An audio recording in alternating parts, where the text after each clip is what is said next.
I am Michael Strogoff.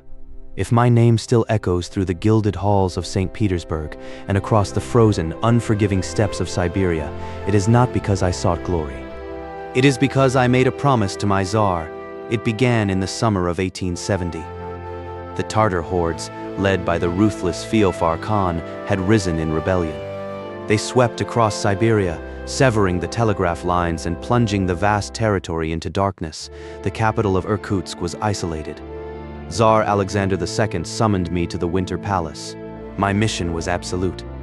I was to carry a sealed letter to my brother, the Grand Duke, and to Vasily Fedor, the loyal governor of Irkutsk.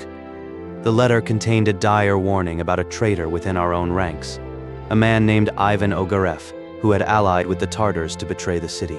To slip through enemy lines, I shed my uniform and took the alias of Nicholas Korpanov, a simple merchant. My journey began on the Trans-Siberian route, and I was not alone for long. I shared my troika with two relentless journalists, Harry Blount of the Daily Telegraph and Alcide Jolivet of Le Figaro. Though they were bitter rivals, constantly trying to outscoop one another, they were inseparable friends in the face of danger. It was also on this journey that I met Nadia Fedor. She was a woman of extraordinary courage, traveling to Irkutsk to find her father, the governor. As we braved the wild rivers and the vast plains, my heart quietly pledged itself to her. But the devil walked with us in the form of Ivan Ogarev. Disguised as a gypsy, Ogarev recognized me. Through his treachery, I was captured by the Tartars and dragged before Feofar Khan. When Ogarev revealed my true identity as the courier of the Tsar, the Khan demanded my life.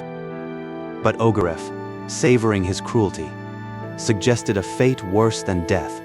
They brought forth a glowing, red-hot saber. The executioner held the searing steel inches from my face. The agony was absolute.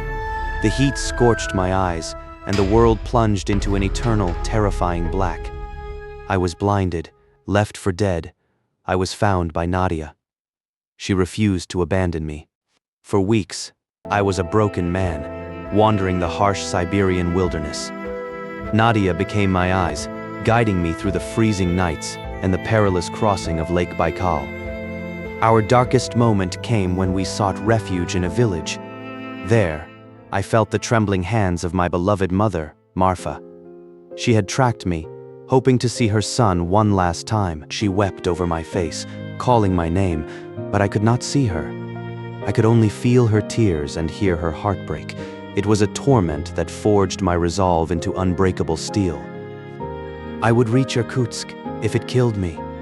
We finally arrived at the gates of Irkutsk, only to find it besieged by Feofar Khan's massive army. Worse, Ogarev had already infiltrated the city, posing as a loyal officer, ready to open the gates to the Tartars at midnight. Nadia and I sneaked into the citadel. As Ogarev moved to betray the city, I confronted him. In that moment of supreme peril, as I saw Ogarev raise his weapon to strike Nadia, a miraculous surge of adrenaline and emotion shattered the darkness. The executioner's sword had only temporarily blinded me.